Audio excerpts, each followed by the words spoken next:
So engineering mechanics 6108 हे त्याचं पुढचं सिलेबस आहे.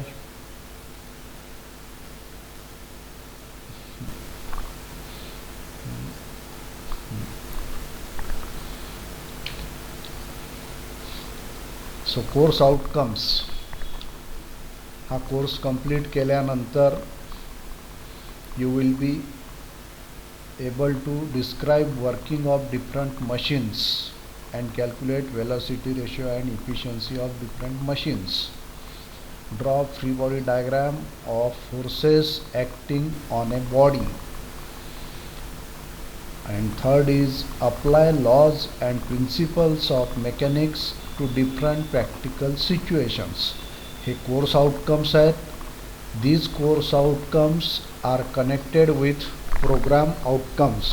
सिव्हिल डिपार्टमेंटला दीक्षित सरांनी याबद्दल बऱ्यापैकी सांगितलेलं आहे सगळं, त्यामुळे मी याच्यात जास्त लक्ष देत नाही. हे ऑब्जेक्टिव्ज आहेत इथे दिलेले.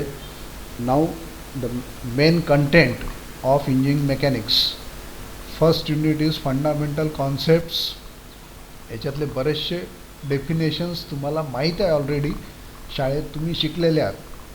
जसं मी मागच्या लेक्चरला न्यूटन्स लॉज विचारले होते तुम्हाला, त्याप्रमाणे इथे लिहिलेलं आहे Newton's laws. Second is simple lifting machine topic. हा इंट्रोडक्शन नंतर आपण सुरू करणार आहे. सिम्पल लिफ्टिंग मशीन्स, याला 8 आवर्स आहेत.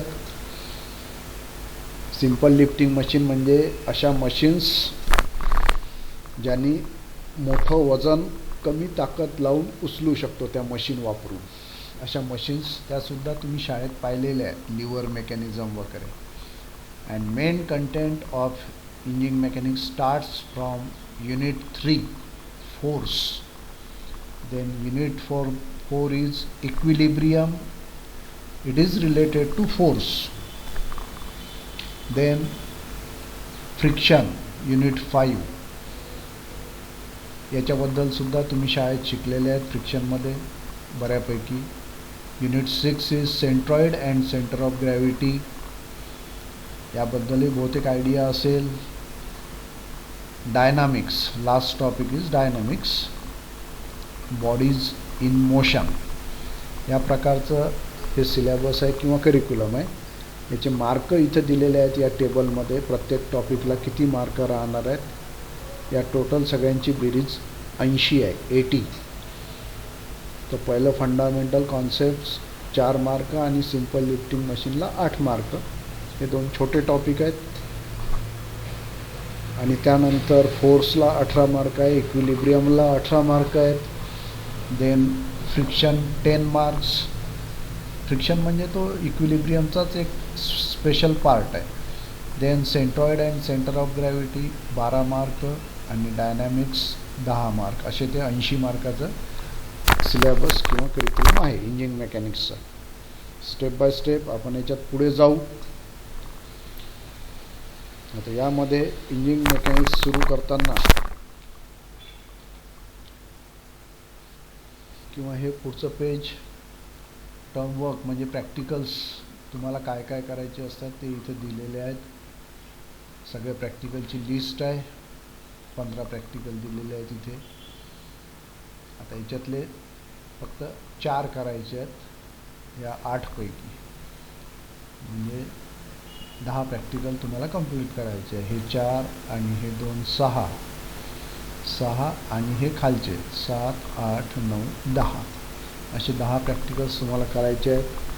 कॉलेजमध्ये आले तर आपल्या लॅबमध्ये हे प्रॅक्टिकल होतील, नाही तर ऑनलाईन डिमॉन्स्ट्रेशन होईल आणि तुम्हाला प्रात्यक्षिक वही पूर्ण करावी लागते.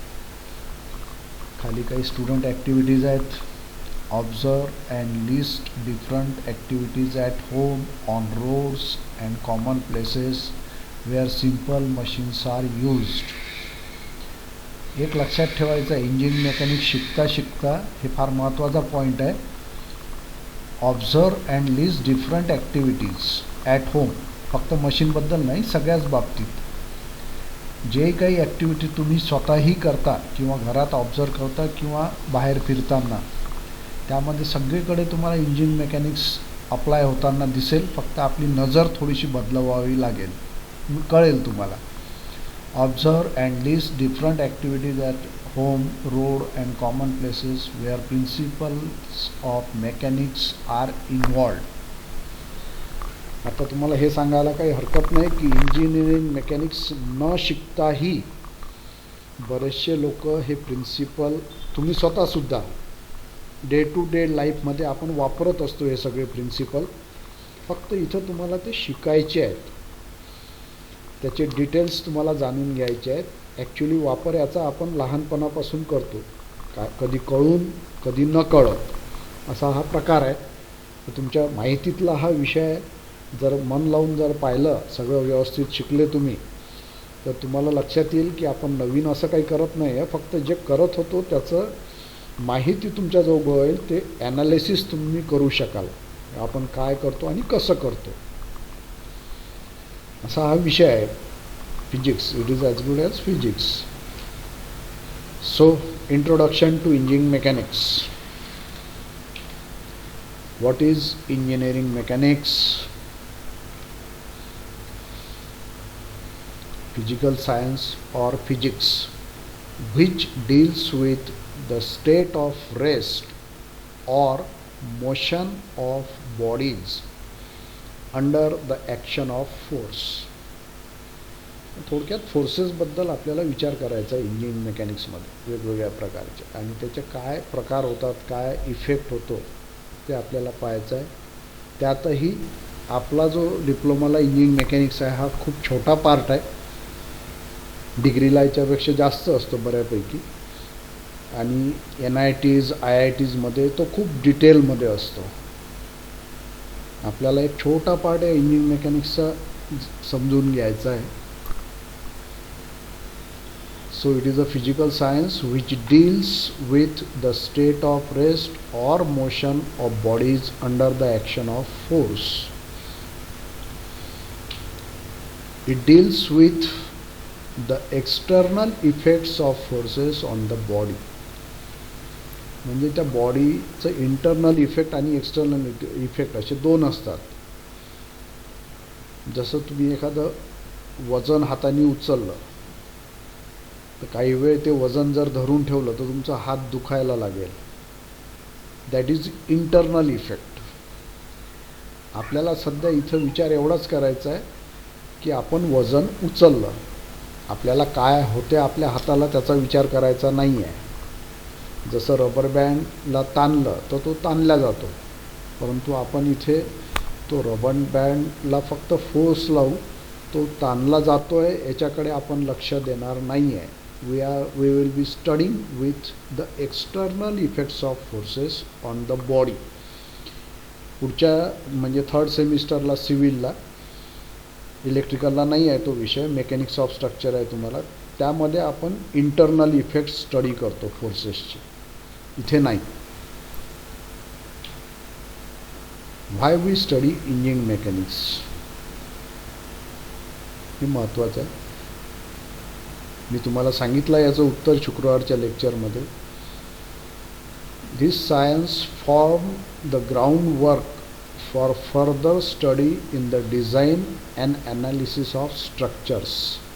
शुक्रवारच्या लेक्चरमध्ये मी तुम्हाला सांगितलं होतं, एखादा ब्रिज बनवायचा आहे किंवा एखादी बिल्डिंग बनवायची आहे, डॅम बनवायचा आहे, किंवा इलेक्ट्रिकलच्या मशीन्स असेल त्याचं मॅन्युफॅक्चरिंग करायचं आहे, तर त्याचे जे वेगवेगळे पार्ट्स राहतात, त्याचे सायजेस, त्याच्यासाठी मटेरियल कोणतं वापरायचं जेणेकरून ती वस्तू तुमच्या उपयोगात येईल आणि तुम्हाला त्रास होणार नाही या प्रकारे, किंवा तुमच्यावर काही धोका तुम्हाला होणार नाही त्या स्ट्रक्चरपासून किंवा त्या पार्टपासून किंवा त्या मशीनपासून. अशा प्रकारे ती मशीन बनवायची असते. सेफ्टी आणि इकॉनॉमिकल अशा दोन गोष्टी असतात महत्त्वाच्या. त्या डिझाईन करताना, ॲनालिसिस अँड डिझाईन करताना this engineering mechanics plays a very important role.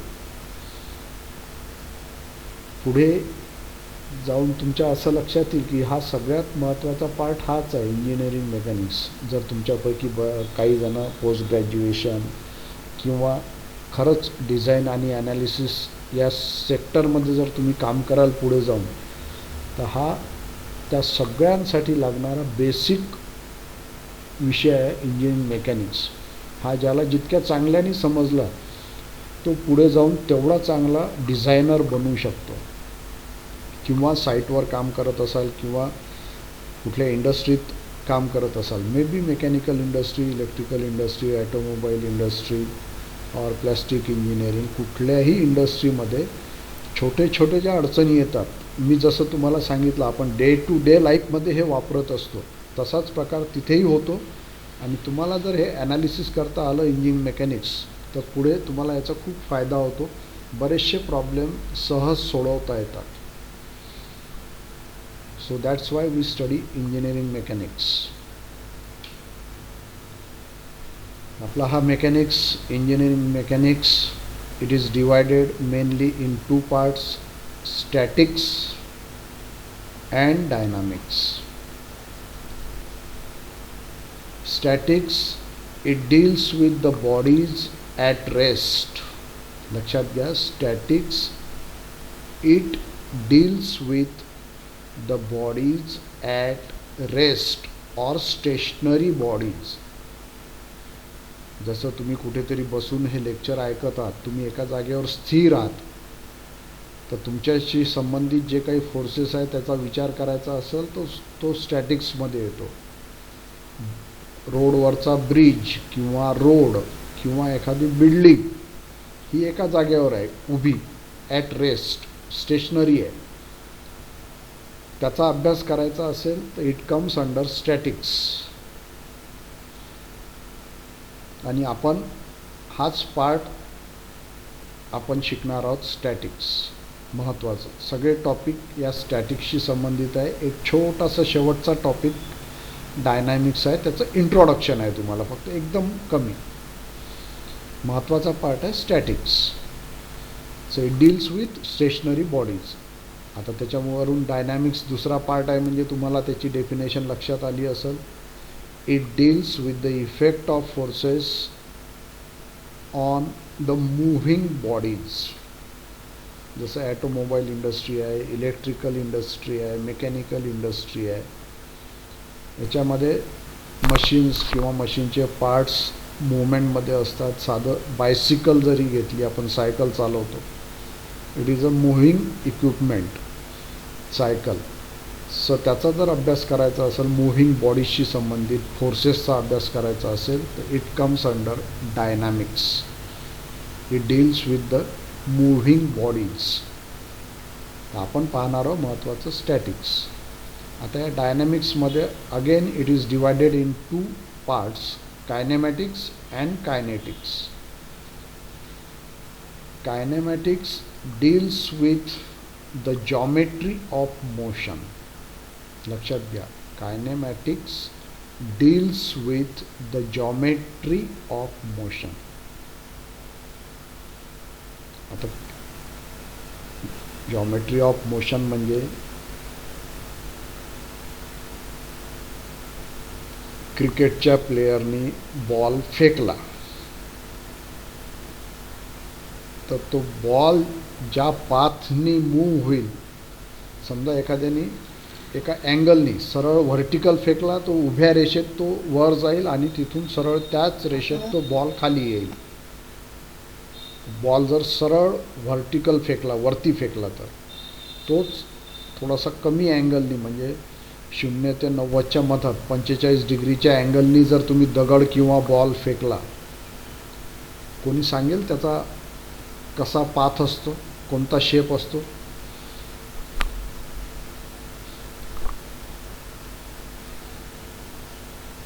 Sir, हां, ओव्हल शेप. कोणता? ओव्हल. अजून कुठला चांगला? Semi circle type. हां, दुसरा कोणी अजून कोणता शब्द सांगू शकेल चांगला? बरोबर आहे, थोडासा ओव्हल शेप किंवा सेमी सर्क्युलर शेप. पण त्याच्यात अजून एक शब्द आहे, कोणाला माहीत असेल तर सांगा.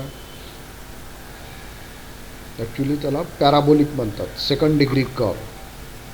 तो सरळ रेषेत जात नाही, कर्व असते ती, पॅराबोलिक कर्व म्हणतात त्याला, सेकंड डिग्री कर्व किंवा as good as oval shape तर तो जो पाथ त्याचा असतो, ट्रॅव्हलिंग पाथ, त्याचा अभ्यास करायचा. It comes under kinematics. आणि kinetics it deals with the moving bodies using the relation F is equal to ma. माहीत आहे हे रिलेशन तुम्हाला. Kinetics is the study of forces on moving bodies considering mass and forces acting. फोर्सेसचा आणि त्या बॉडीच्या मासचा विचार कायनेटिक्समध्ये केला जातो, कायनेमॅटिक्समध्ये नाही. कायनेमॅटिक्समध्ये फक्त त्या जॉमेट्री ऑफ मोशनकडे लक्ष केंद्रित केलं जातं. म्हणजे थोडक्यात मला वाटते तुम्ही शाळेत शिकलेले आहात. मला हो की नाही उत्तर द्या फक्त दोघा तिघांनी. V is equal to U plus AT, S is equal to UT plus half AT square, V square is equal to E square plus twice AS. हे इक्वेशन शिकले आहे का तुम्ही शाळेत पुढे?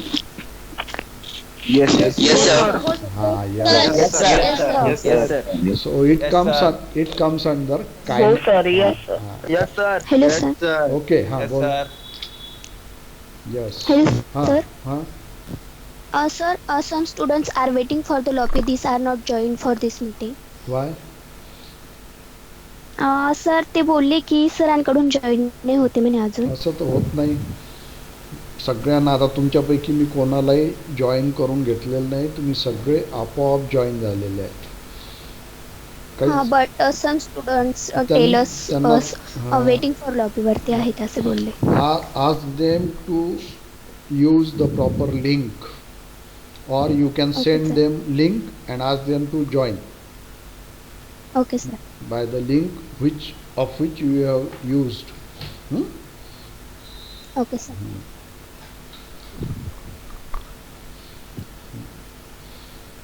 So this is the bifurcation of engineering mechanics. Mechanics divided statics and dynamics, and again dynamics is divided into two parts, kinematics and kinetics. Next, basic terms. First, statics deals with the equilibrium of a rigid body at rest, or statics it deals with the bodies at rest or stationary bodies. Dynamics deals with a rigid body in motion. सांगितलंय मी तो तुम्हाला. Then length, हे शब्द तुम्हाला माहीत आहे सगळे, just revision. Length applied to the linear dimension of a straight line or curved line. लांबी मोजणे, लेंथ. मला एक सांगा, शुद्ध मराठी मीडियम मधून किती विद्यार्थी आलेले आहेत? कोणी असेल तर त्यांनी यस म्हणायचं. Yes, sir. Yes, sir. Yes, sir. Yes, sir. Okay. Yes, sir. Yes, sir. Yes, sir. Yes, sir. Okay okay Yes, sir. Okay. Yes, Marathi sir. Medium मधून Yes, जे sir. आलेले आहेत त्यांना बऱ्यापैकी लक्षात येत आहे काय शिकून राहिलो, तर काही अडचण नाही जात आहे. No, sir. Okay. No, sir. हां, थोडंसं तुम्हाला इंग्लिशकडे आणि शब्दांकडे लक्ष द्यावं लागेल. हां, तेवढं जरा बारकाईने थोडंसं मेहनत करावं लागते. आता मी प्रश्न विचारलाच म्हणून मी तुम्हाला सांगतो. माझा लहान भाऊ हा खेड्यातून मराठी मीडियममधून शिकून त्यांनी डिप्लोमाला ॲडमिशन घेतली होती. खूप जुना काळ आहे, तर त्याचा अनुभव तुम्हाला सांगतो मी. त्यामुळे तुम्हालाही थोडंसं विचार करता येईल आणि त्याप्रमाणे ॲक्शन घेता येईल. तर त्याला मी डिप्लोमा संपल्यानंतर असं बऱ्याच वर्षांनी चर्चा झाली. म्हटलं काय केलं होतं तू, मराठी मीडियममधून गेला होता डिप्लोमाला, सगळं इंग्लिशमध्ये. काहीच नाही म्हणे, मी पहिले 6 महिने सरांनी जे शिकवलं, नोट्स दिल्या किंवा पुस्तकं ते पाठच करून टाकले म्हणे जितके जमले तितके, आणि गणितं मॅक्झिमम सोडवून पाहिले. थोडंसं सुरुवातीला पहिल्या सेमिस्टरची गोष्ट फक्त 6 महिन्यानंतर मग तो बरोबर यांच्यासोबत येऊन गेला बाकीच्या विद्यार्थी. त्याच्यामुळे तुम्हाला हे पहिले 6 महिने मेहनत करणं अपेक्षित आहे. मराठी मीडियममधून आलेल्यांनी थोडासा त्रास होतो नक्कीच. मराठी मीडियममधून आलेले सायन्सचे शब्द थोडेसे बदललेले असतात. तसा इथे एवढा त्रास नाही आहे, कारण की इंजिनिअरिंग मेकॅनिक्समध्ये मी आधी सांगितलं, मी तुम्हाला जास्तीत जास्त 15-20% एक्स्ट्रा ॲडिशनल तुम्हाला शिकवणार आहे. बाकीचं 80% जे आहे नॉलेज तुम्हाला 10वीपर्यंत आहे, कारण की हा सब्जेक्ट मॅथमॅटिकल आहे. त्याच्यात तुम्हाला प्रॉब्लेम्सच सोडवायचे आहेत, गणितं. त्याच्यामुळे गणिताचे नियम ज्यांना चांगल्याने माहीत आहे त्यांच्यासाठी अजिबात अडचण नाही. ज्यांना गणिताचे नियम माहीत नाहीत त्यांनी मात्र आत्ताच सिरियस होऊन जावं. तुम्ही जे 6वी 7वी 8वी 9वी पर्यंत गणित शिकलेले आहात, मॅथमॅटिक्स, त्याचे नियम, कॅल्क्युलेशन कसे करायचे हे तुम्हाला माहीत असेल तर तुम्हाला इंजिनिअरिंग मेकॅनिक्समध्ये त्रास होणार नाही तर कठीण जाईल इंजिनिअरिंग मेकॅनिक्स. त्याच्यामुळे सुरुवातीचे 6 महिने तुम्हाला मेहनत करायची आहे आणि एक लाईनवर आले की मग बरोबर व्यवस्थित चालू राहील तुमचं. त्याच्यामुळे थोडंसं सुरुवातीला लक्ष द्या, बाकी काही नाही. You will be at par with other students, काही अडचण येणार नाही. So length applied to the linear dimension of a straight line or curved line. पुढचा शब्द नॅचरली एरिया. सगळ्यांना माहीत आहे एरियाला मराठीत काय म्हणतात सर? क्षेत्रफळ area. Okay. The 2 dimensional size of shape or surface, म्हणजे तो प्लेनवरचा, जमिनीवरचा किती भाग व्यापून घेतो कुठलाही शेप. समजा एक तुमच्या नोटबुकचं पान तुम्ही जमिनीवर ठेवलं तर जमिनीचा किती भाग त्यांनी व्यापलेला आहे, that is area. Volume, the 3 dimensional size of the space occupied by substance. आपण स्पेसमधली किती जागा ऑक्युपाय करतो, दॅट इज व्हॉल्यूम. व्हॉल्यूमचं unit metre cube, mm3, centimetre cube. एरियाचं unit mm², centimetre square, metre square किंवा स्क्वेअर मीटर किंवा square किंवा square centimetre. व्हॉल्यूमचं क्युबिक सेंटीमीटर, क्युबिक किंवा क्युबिक मीटर. युनिटकडे खास लक्ष द्यायचं आहे. Then force, the action of one body on another, whether it is push or a pull force. ओढणे किंवा ढकलणे. हा ढकलणे, पुश, कोणालाही ढकलायचं किंवा कुठल्या वस्तूला ढकलायचं किंवा कुठल्या वस्तूला ओढायचं, pull, PULL. So that is force. Mass, the amount of. Excuse me sir. Yes sir, इक्विलिब्रियमचं काही एक्झाम्पल द्याल का?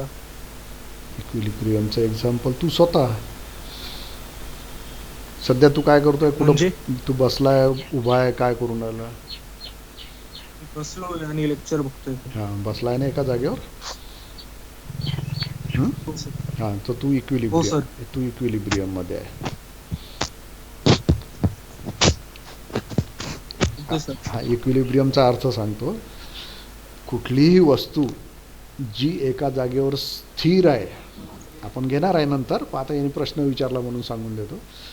कुठलीही वस्तू एका जागेवर स्थिर असेल, स्टेशनरी, ॲट रेस्ट, तर आपण म्हणू ती वस्तू इक्विलिब्रियममध्ये आहे, इन्क्लुडिंग अवर सेल्फ. आता मी सुद्धा इथे खुर्चीत बसलेलो आहे, so I am in equilibrium. किंवा दुसरी कंडिशन अशी आहे, a body having uniform motion. Body in uniform motion is also considered as the body in equilibrium. म्हणजे ॲक्सिलरेशन नको थोडक्यात. त्वरण मराठीत शब्द आहे त्याला, मला वाटते त्वरण. त्वरण जर झिरो असेल, ॲक्सिलरेशन झिरो असेल, एखादी वस्तू एका जागेवर स्थिर आहे म्हणजे त्याची मूवमेंटच नाही आहे, तर ॲक्सिलरेशनचा प्रश्नच येत नाही, ते झिरोच राहणार आहे. परंतु एखादी बॉडी मोशनमध्ये असेल तर ती युनिफॉर्म मोशनमध्ये असेल, म्हणजे थोडक्यात ॲक्सिलरेशन झिरो असेल, तर त्याला आपण म्हणतो ती बॉडी इक्विलिब्रियममध्ये आहे. कुठलीही बॉडी इक्विलिब्रियममध्ये आहे हे ठरवण्याकरता कुठलंही कॅल्क्युलेशन लागत नाही. डोळ्यांनी पाहून ठरवता येते की ती बॉडी इक्विलिब्रियममध्ये आहे की नाही. मग आपल्याला एक 18 मार्काचा इक्विलिब्रियमचा टॉपिक आहे, त्याच्यामध्ये आपण हा विचार करतो की ही बॉडी इक्विलिब्रियममध्ये आहे हे आपल्याला दिसते आहे, पण ती काय आहे, कशामुळे आहे, कुठल्या फोर्सेसमुळे ती इक्विलिब्रियममध्ये आहे याचा आपण विचार करतो, आणि तो टॉपिक आहे आपल्याला इक्विलिब्रियमचा. थोडक्यात आता जसं मी त्याला प्रश्न विचारला, कुठं बसलेला आहे, तो बसलेला आहे म्हणजे काय आहे, त्याचं स्वतःचं वजन म्हणजे तो डाऊनवर्ड ॲक्टिंग फोर्स झाला. कुठलीही वस्तू तुम्ही हवेत ठेवू शकत नाही, ती खाली जाऊन पडते, कारण त्याच्यावर फक्त एकच फोर्स काम करत असतो, ते म्हणजे त्याचं स्वतःचं वजन, म्हणजेच थोडक्यात ॲक्सिलरेशन ड्यू टू ग्रॅव्हिटी. आता व्यक्ती जर खुर्चीवर बसलेला आहे तर त्याचं स्वतःचं वजन हा डाऊनवर्ड ॲक्टिंग फोर्स असतो, आणि त्या खुर्चीने त्याला दिलेली रिॲक्शन, त्याला खालून सपोर्ट खुर्ची देत आहे, तर ती खुर्ची जो सपोर्ट देत आहे म्हणजे तो खुर्ची फोर्स लावत आहे आपल्याला opposite, that is another force. या दोन फोर्सेसमुळे आपण इक्विलिब्रियममध्ये असतो. आपल्याला कोणी हवेत बसायला सांगितलं तर बसता येत नाही, कारण की हवेत बसायला गेलं तर आपल्यावर एकच फोर्स काम करतो, आपलं स्वतःचं वजन, आणि त्याच्यामुळे आपण खाली पडू, जोपर्यंत खाली काही सरफेस येत नाही तोपर्यंत. आणि तोही सरफेस मजबूत असला पाहिजे. वर्तमानपत्रावर जाऊन पडलं तर तो वर्तमानपत्र फाटेल आणि आपण अजून खाली पडू. मला वाटते इक्विलिब्रियमबद्दल मी बऱ्यापैकी सांगितलं. Okay sir, thank you sir. Okay, पुढे पाहणार आहोत आपण डिटेलमध्ये. Mass, the amount of matter in a body. मासचं युनिट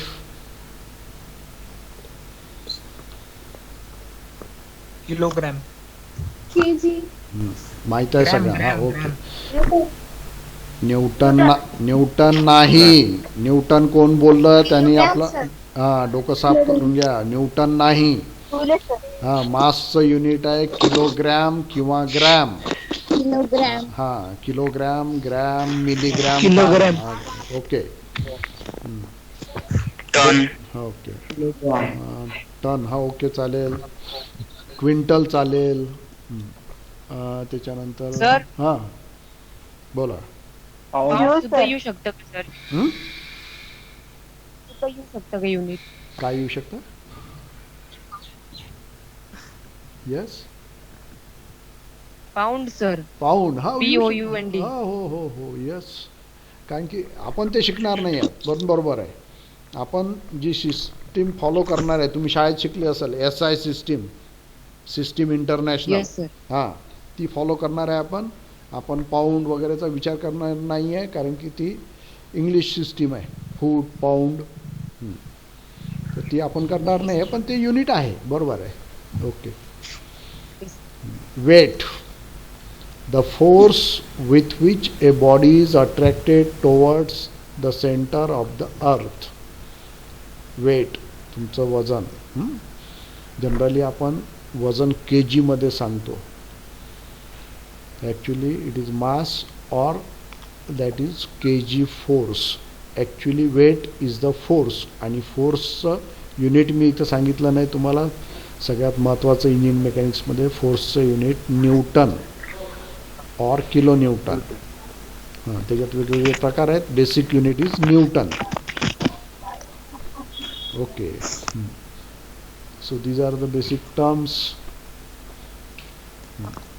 Units of measurement, हे तुम्हाला माहिती आहे. 4 fundamental quantities in mechanics. Mic mute करा. कोणाचा माईक चालू आहे? माईक म्यूट करायचा.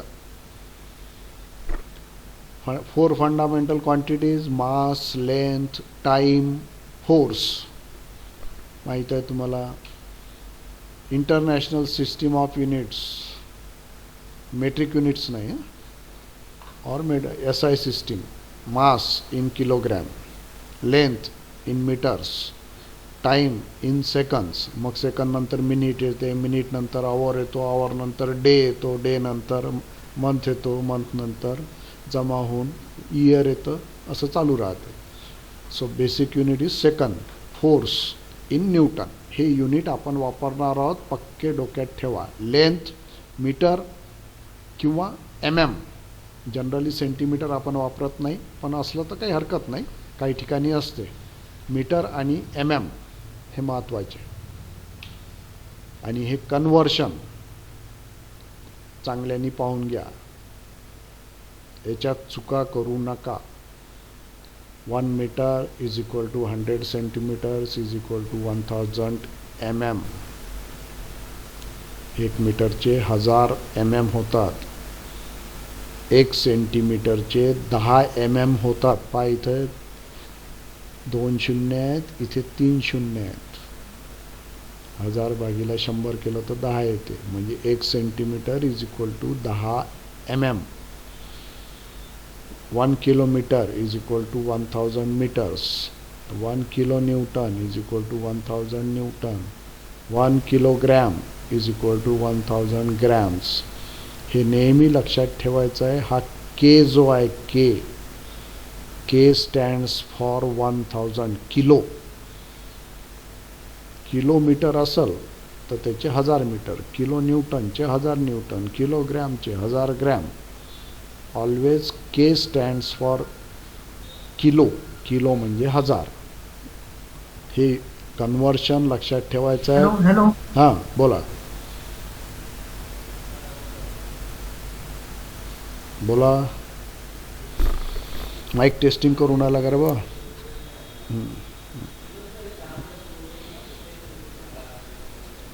ओके. युनिट्स लक्षात ठेवा आणि कन्व्हर्शन लक्षात ठेवा.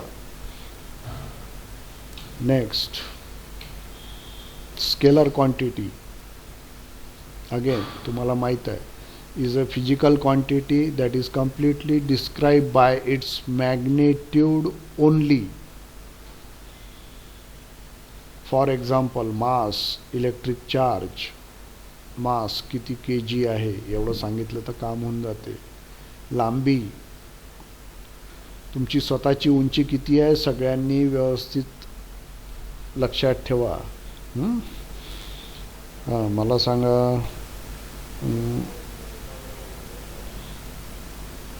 उत्कर्ष पाटील आहे का? Yes sir. हां तुझी उंची sir. किती आहे सांग. 127 सेंटीमीटर सर. ओके. वैभव पाटील Yes, sir. उंची किती आहे? 124, sir. काय? Height, 124. sir. 124 काय? हां बाकी सगळे ऐकून राहिले ना. इंजिनिअरिंग मेकॅनिक्समध्ये किंवा फिजिक्समध्ये मॅथमॅटिक्स सारखे आकडे सांगायचे नसतात. फक्त आकड्यासोबत युनिट असायलाच पाहिजे. 124 काय युनिट काय त्याचं? Centimetre. Centimeter. Okay.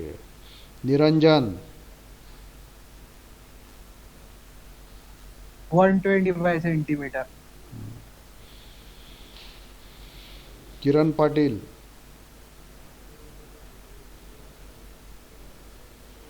Yes sir. उंची किती?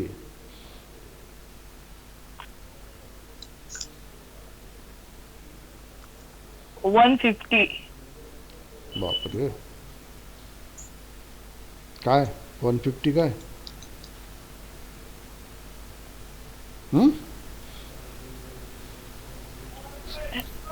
हॅलो. हां बोल. Hello sir. हां सर आवाज येतोय? हो येतो बाबा बोल. हां बोला.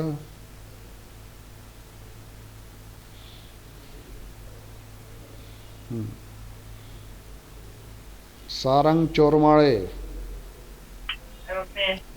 Yes sir. 150 centimetre sir. Sarang चोरमाळेची हाईट किती आहे? Sir 180 centimetre. 180 centimetre. Yes sir. हां. काय करतो रे तू? काय सर? काय करतो तू? 180 सेंटीमीटर म्हणजे किती झालं रे? सर हं? रिअली तेवढी सर माझी हाईट. हो का? फुटात किती आहे रे? फुटात तर सर 6 फूट येऊन जाईल ती. 6 फूट होऊन जाईल. ओके. आदित्य देवरे.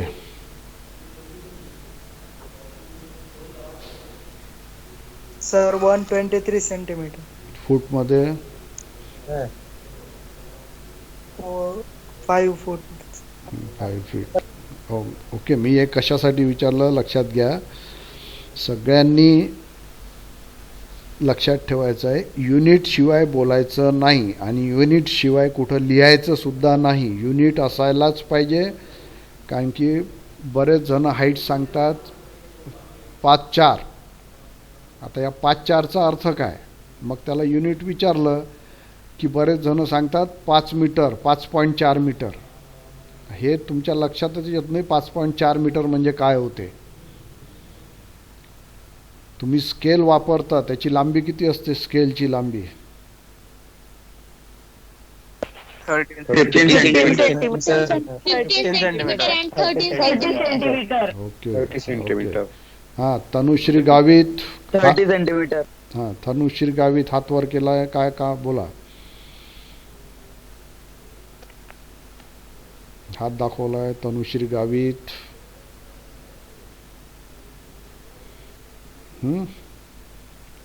ओके. वैष्णवी उकाडे हात वर केलाय तू.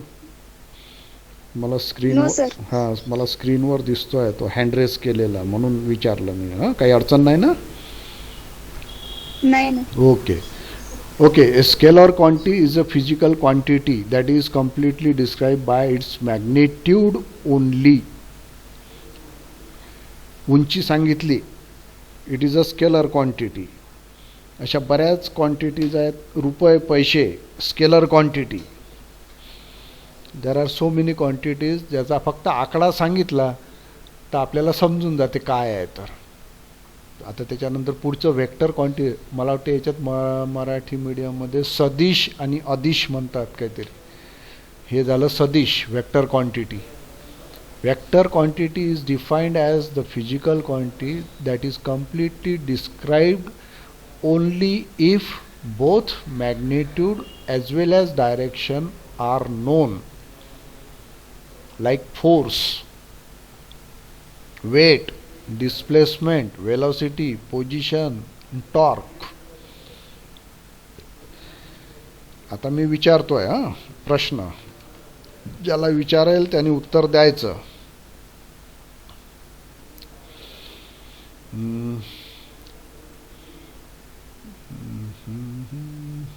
तन्मय अहिरराव. Yes sir. तू सध्या लेक्चर मोबाईलने अटेंड करतोय की लॅपटॉप आहे, कॉम्प्युटर आहे, काय आहे? मोबाईल आहे सर. मोबाईल आहे. त्या मोबाईलवर तू हाताने 10 न्यूटनचा फोर्स लावला, तो मोबाईल कुठे जाईल? सगळ्यांसाठी प्रश्न आहे. मी विचारलाय फक्त तन्मय अहिरराव. बाकीच्यांनी पण विचार करून ठेवा. मोबाईलला 10 न्यूटनचा फोर्स लावला, तो मोबाईल कुठे जाईल? तुझ्या हाताने फोर्स लावला 10 न्यूटनचा.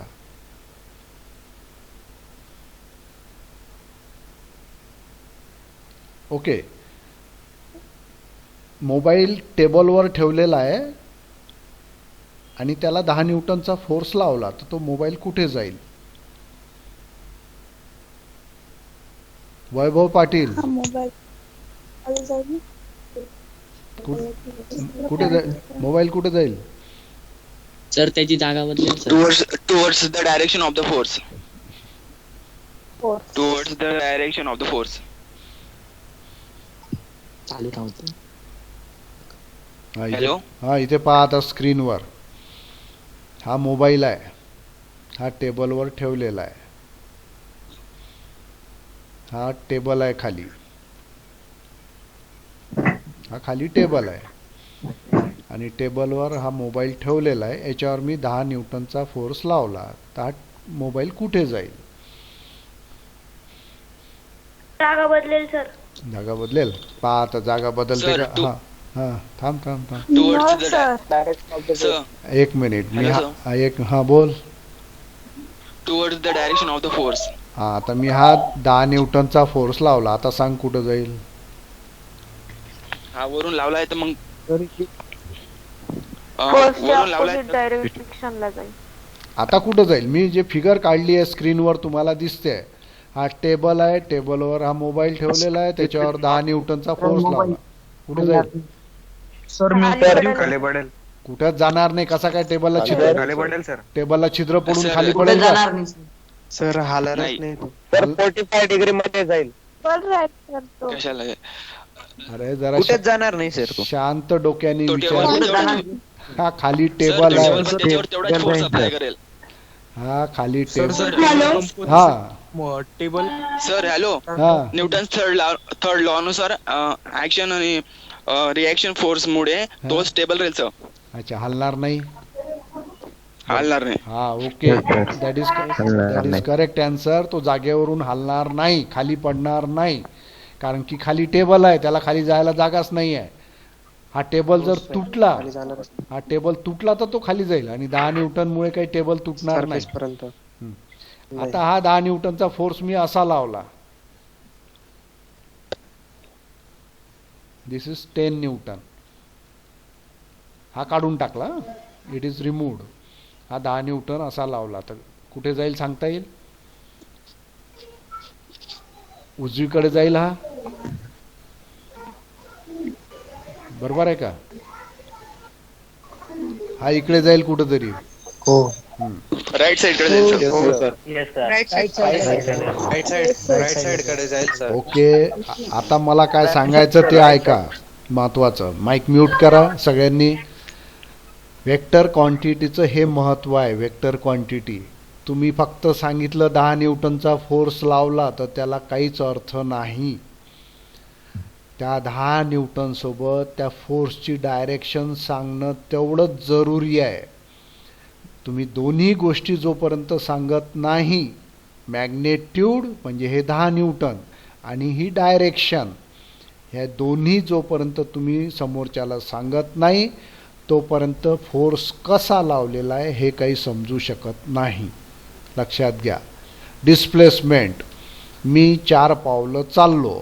आता 4 पावलं चाललो, कुठं चाललो, कोणत्या डायरेक्शनला चाललो, हे जोपर्यंत मी सांगणार नाही तोपर्यंत समोरच्याला समजणार नाही.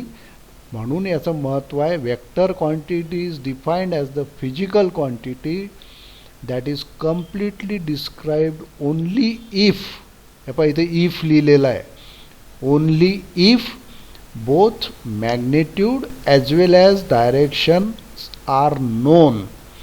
दोन्ही गोष्टी माहीत पाहिजे तरच त्या गोष्टीचं कंप्लीट नॉलेज तुम्हाला होईल. नुसतं मॅग्नेट्यूड सांगितलं तरी काही समजणार नाही, डायरेक्शन सांगितली तरी काही समजणार नाही. दोन्ही गोष्टी सांगायला पाहिजे. अशा ज्या क्वांटिटीज असतात त्याला म्हणतात वेक्टर क्वांटिटी.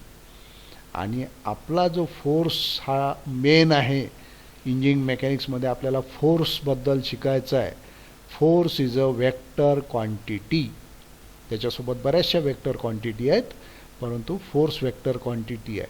आता याच्यात महत्त्वाचा प्रॉब्लेम हा आहे की आपलं मास 10 मुलांचा समूह आहे. एकाचं मास 50 kg, तर 10 मुलांचं किती होईल? 500. त्याच्यात अजून 10 मुलं ॲड झाले तर 500 आणि 500 1000 kg. याची सरळ बेरीज वजाबाकी करता येते स्केलर क्वांटिटीची. व्हेक्टर क्वांटिटीची बेरीज वजाबाकी करणं सोपं काम नाही. आता मी तुम्हाला सांगितलं 2 फोर्सेस लावले, 10 न्यूटन आणि 15 न्यूटन, असे 2 फोर्सेस मी लावले आहेत. कॅल्क्युलेटरवर. तर कॅल्क्युलेटरवर इफेक्टिव्ह फोर्स किंवा किती राहील. आता याचं उत्तर पहा की 25 न्यूटन. हां पहा आता त्यांनी 25 न्यूटन तू सांगितलं आहे. आता लक्ष दे, दोन फोर्सेस लावले आहेत, 10 न्यूटन आणि 15 न्यूटन. हा 10 न्यूटन लावला आणि हा 15 न्यूटन लावला. हा झाला 15 न्यूटन. म्हणजे टोटल फोर्स किती लावला, 10 आणि 15 25 न्यूटन. बरोबर आहे. 25. यस. आता फक्त मी या 15 न्यूटन जो आहे, हा 15 न्यूटन याची डायरेक्शन बदलवली. हा नाही आहे. आता याची डायरेक्शन मी उलटी केली. आता काय येईल या दोघांची बेरीज, 10 न्यूटन आणि 15 Newton. 5 Newton. 5 Newton. 5 Newton. Very good. 5 Newton. 5 Newton, sir. Newton. Okay. आता हा हा झालं 5 न्यूटन. आता हा 15 न्यूटन इथून काढला आणि हा 15 न्यूटन मी इथे लावला.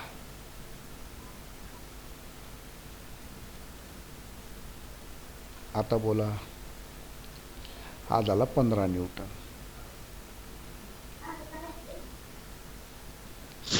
आता या दोघांचं काय होईल, हा 10 न्यूटन आणि हा 15 न्यूटन. आता याची बेरीज काय होईल, 25 न्यूटन. हा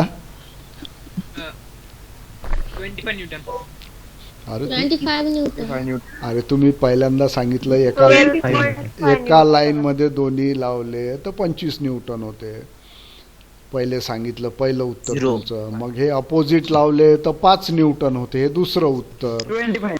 आता मी हा 15 न्यूटन व्हर्टिकल लावलाय उभा आणि हा 10 न्यूटन आडवा आहे. हा? 150 Newton. 150 Newton. Okay, that is what. एक मिनिट भरपूर उत्तर झाले. ठीक आहे, अजून बऱ्याच पॉसिबिलिटी आहे. हां ठीक आहे. माईक म्यूट करा आता तुमचे. हे असं करता येत नाही. For additions of vectors, vector क्वांटिटीची जर बेरीज करायची असेल तर त्याच्या स्पेशल मेथड्स आहेत. स्केलर क्वांटिटीसारखी डायरेक्ट बेरीज किंवा वजाबाकी करता येत नाही. ती आपल्याला त्या स्पेशल मेथड्स शिकावे लागणार आहेत. त्या आपल्या पहिल्या फोर्स टॉपिकमध्ये येतील. हे फक्त तुम्हाला वेक्टर क्वांटिटीचं महत्त्व काय आहे ते फक्त सांगायसाठी मी इथं हे एक्झाम्पल दिलेलं आहे तुम्हाला. बाकी काही नाही, ते आपण नंतर शिकू. सो वेक्टर क्वांटिटी लक्षात आलं. It has magnitude as well as direction. आणि हे चांगल्याने लक्षात ठेवा, त्याची बेरीज वाजाबाकी अशी सहजासहजी करता नाही आहेत. You have to use special methods. त्या आपण नंतर शिकणार आहोत. Then fundamental units. The units which can neither be derived from other units. Mic mute करा, कोणाचा माइक चालू आहे. The units which can neither be derived from other units nor they can be further resolved into simpler units are called fundamental units. याचे example मास, kg, length, metre.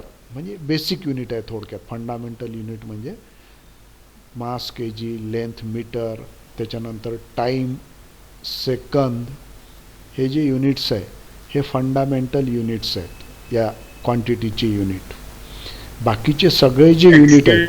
हां बोला. Yes, स्क्रीनवर काय दिसत नाही. थोडा वेळ वाट पहा, दिसेल. बाकीच्यांना दिसत आहे. ओके. Yes sir. हो सर. रेंज प्रॉब्लेम असेल सर. हां रेंजचा प्रॉब्लेम आहे. ओके, आता दिसतंय का रे बाबा. ज्यांना विचारलं होतं त्यांनी, त्याला दिसतंय. ओके. हां, तर एक्झाम्पल हे बेसिक युनिट्स आहे. हे फार कमी आहेत. मास, kg, लेंथ, मीटर फिजिक्समध्ये वापरायसाठी. त्याच्यानंतर मी तिसरं काय सांगितलं, टाईम, सेकंद. आणि या युनिटचा या युनिटचा वापर करून बाकीचे युनिट आपण बनवतो. त्याला म्हणतो आपण डिराइव्ड युनिट्स. जसं newton is not a fundamental unit. फोर्सचं जे युनिट आहे ते फंडामेंटल युनिट नाही आहे, ते डिराइव्ड युनिट आहे. कारण की ते बनलेलं आहे F is equal to ma या इक्वेशननुसार. F is equal to ma, mचं युनिट आहे kg आणि ॲक्सिलरेशनचं युनिट आहे मीटर पर सेकंड स्क्वेअर. तर न्यूटन म्हणजे 1 kg metre per second square असं ते युनिट आहे न्यूटन.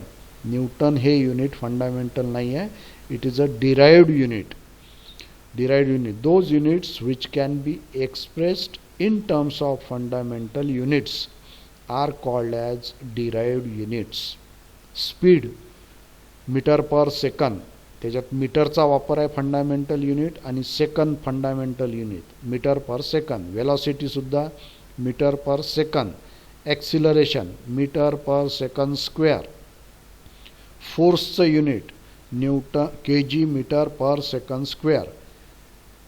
आता या kg मीटर पर सेकंड स्क्वेअरला नाव दिलेलं आहे आपण न्यूटन.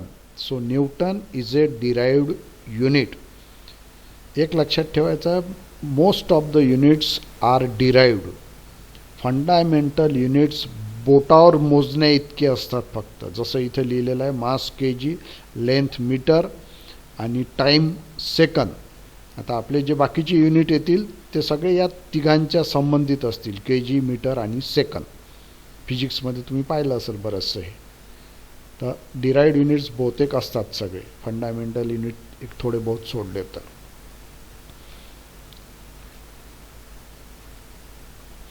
ओके, आपण आता इथे थांबू. याच्या पुढचं